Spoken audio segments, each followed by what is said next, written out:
Namaste.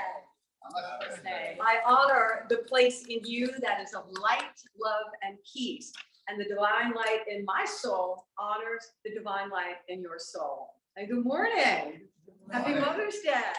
Oh, not a lot of people in person, but the energy in this room is marvelous.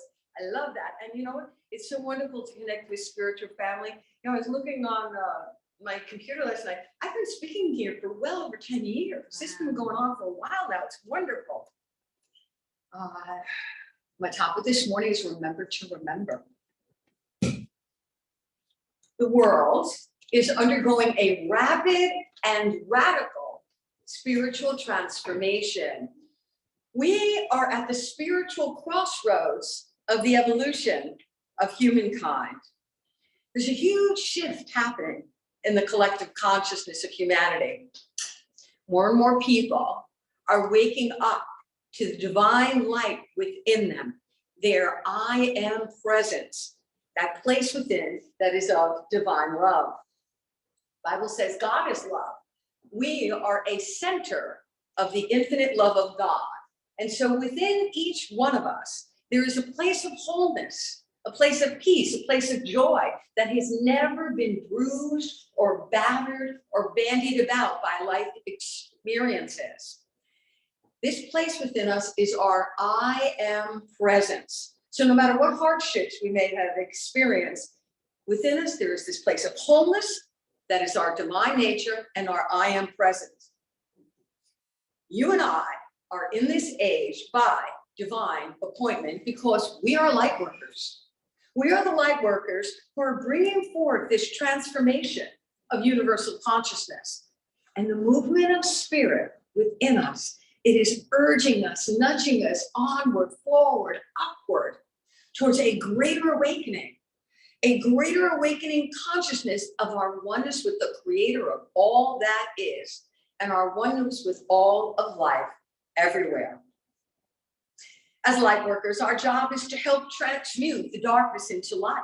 Our task is to nourish and amplify our connection to the amazing energy and power of God within, the I am presence within, so that we can bring forth that energy and power into fruition, into the manifest world, thus bringing forth a world of peace and divine love.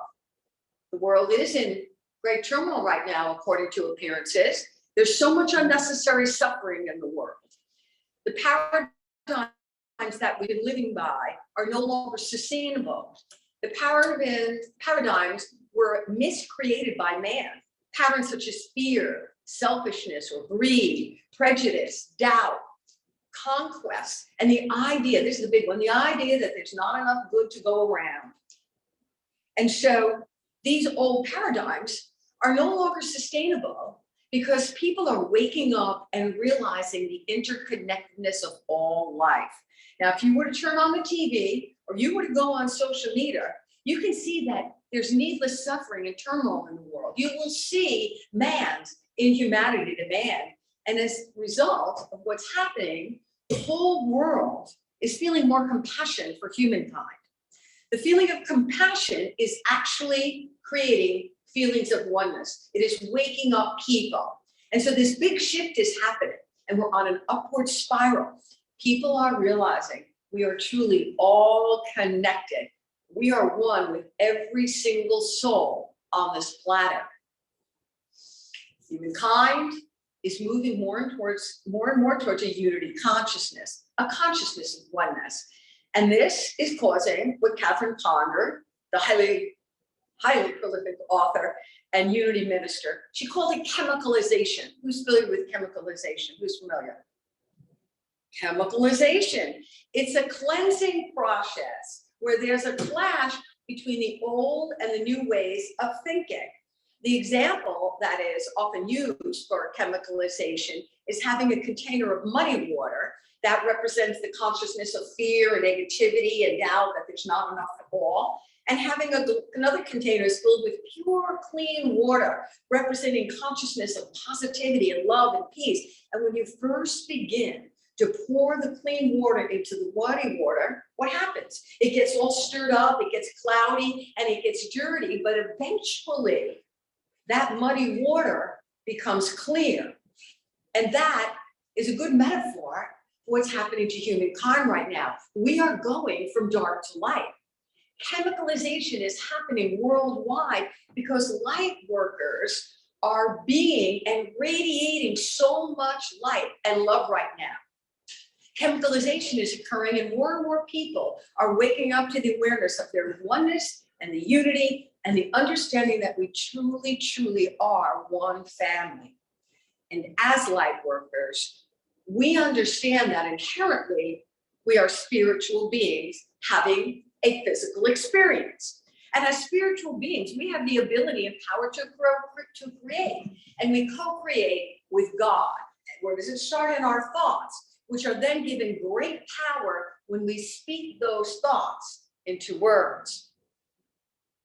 Everything is energy. Everything is energy. Everything in the universe, including us, is ultimately energy. And all energy has a vibration.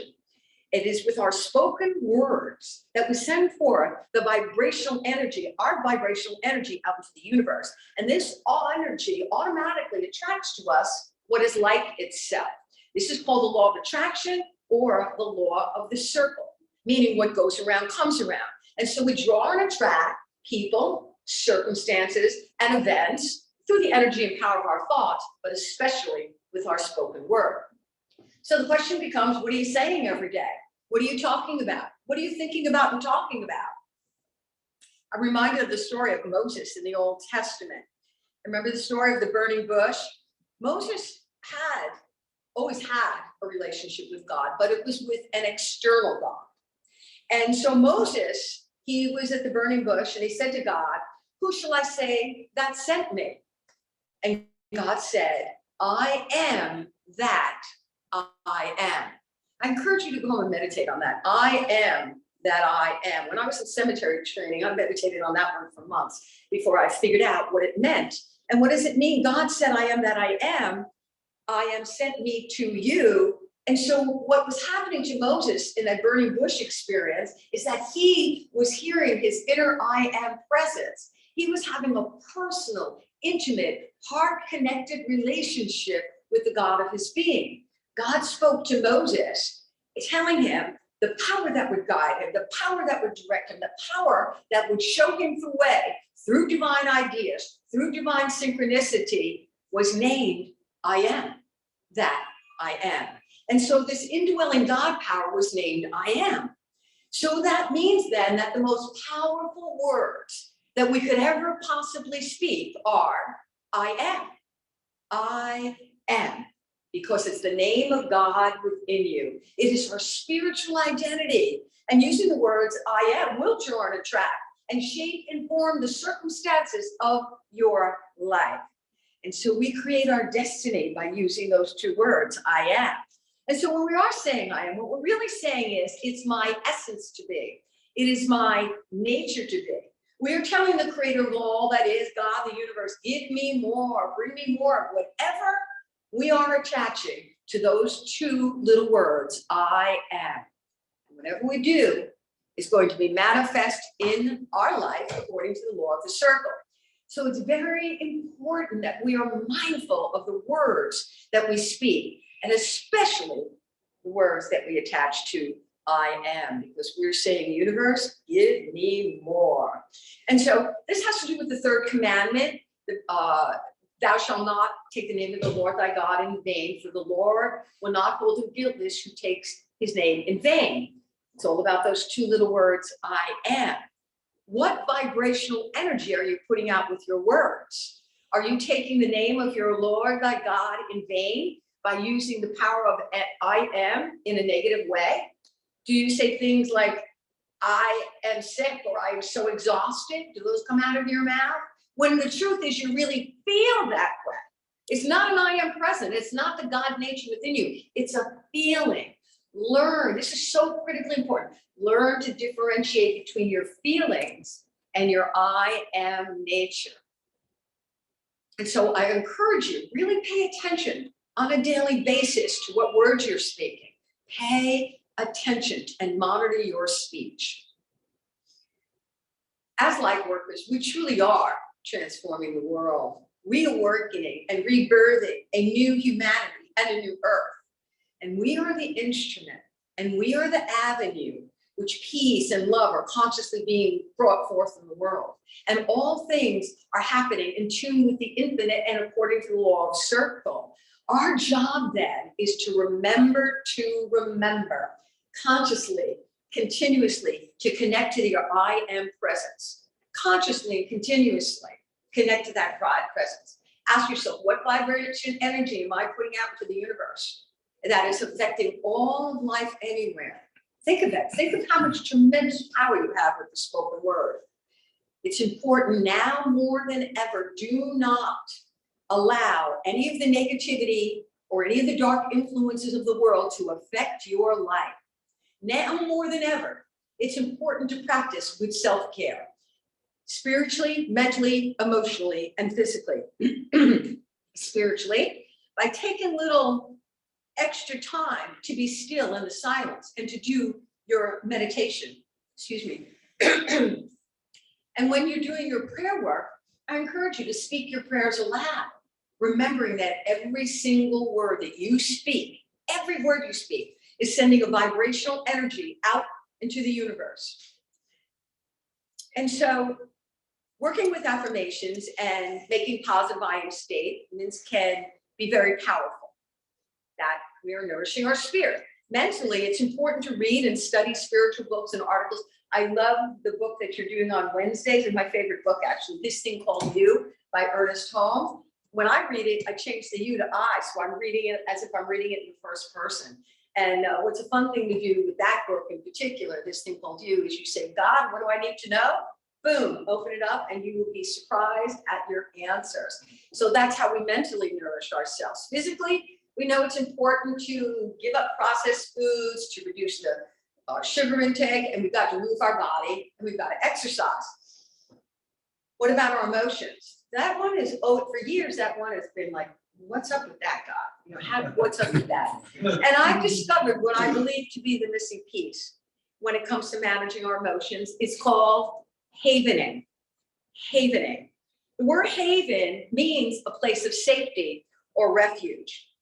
Havening techniques are innovative neurosensory techniques that can be remarkably effective in changing the chemistry of your brain, changing the landscape of the chemistry of your brain, and creating new neural circuitry. We can actually these days consciously create neural circuitry. It's amazing. So havening can elevate your mental state so that you can live from the realm of possibilities, live from feeling peaceful and calm and safe. It's also effective in reducing stress and feelings of emotional pain, and it even really brings relief from PTSD. It's absolutely marvelous. And what I love about havening is that you can do it to yourself. You don't have to have somebody to do it yourself, and you can create for yourself emotional well-being and peak performance. So this is one way to haven. This is another way to haven, to stroke your face. This is the very highly effective way. And this is the third way. You stroke down on your shoulders as you're hugging yourself. Always stroke down. And what happens is when we're having is we create delta waves. The little calcium, there's Pacinian corpuscles on these places in your body. And when you rub them and stroke them, they activate delta waves. And those delta waves can actually alter your neural circuitry. I encourage you to try to haven when you're saying your affirmations and prayers or just before you sit down in meditation. One of these three ways. Look it up on the YouTube, look it up on the web, havening, Haven, havening.org. YouTube, there's lots of videos. And so I encourage you to check it out because it is amazing. I call upon us today as light workers to remember that we are the ones fulfilling our purpose to bring forth light into an awakening world. If you believe that your soul lives forever, then you very likely believe that you raised your hand and said, I am to be born for a time such as this, because I want to be in the light work. I want to bring forth peace. I want to bring forth love and joy. The thing we need to do is uplink. I got that from my friend, Harry Morgan Moses, colleague and friend. And when we uplink to our divine essence. And you know what I'd like to encourage you, every Tuesday at 11:30 a.m., our time, Eastern time, go on, look for Harry Morgan Moses on Facebook. He does Coffee with Casper. And it's so exciting because he does a very brief message to empower the light workers. So I'd like to close by inviting you to join with me in bringing your vibrational energy, your blessing through the world, through the power of the spoken word. So I invite you to repeat very softly after me, very softly. I'd like you to speak these words to yourself. God's wisdom guides me. God's wisdom guides God's me. love protects me. God's love protects me. God's substance supports me. God's substance supports me. God's light renews me. God's light renews me. I create peace. I create peace. My thoughts and words have the power to create. My thoughts and words have the power to create. Because I'm one with the creator of all that is. Because I'm one with the creator of all that is. I create my future by thinking positive thoughts I create my future by thinking positive thoughts. and anticipating happiness, peace of mind, and success. And anticipating happiness, peace of mind, and success. I choose only those thoughts I choose only those that thoughts promote unity, harmony, and peace that promote unity, harmony, and peace. for myself, For myself, for the country, for the country, and for the world. and for the world. And so it is. Amen. So it is. Do you really? As a light worker, you have just created, and particularly when we come together, whether it's in person, whether it's on Zoom, we're coming together, reinforcing each other, empowering of us. We must continually remember to consciously uplink to our I am presence all the day, throughout the day, and tune into it with our prayer and meditation in our quiet time. Make the call for peace. Peace in our own minds and hearts will create peace in the world. And as we do, we will raise the vibration of all humanity and support the world and an awakening to divine love and truth. And this is our job as light workers. So go out there, radiate that positive energy, be all that you were meant to be as you glorify the magnificent essence, the loving presence, the I am essence within. And so we get your lesson.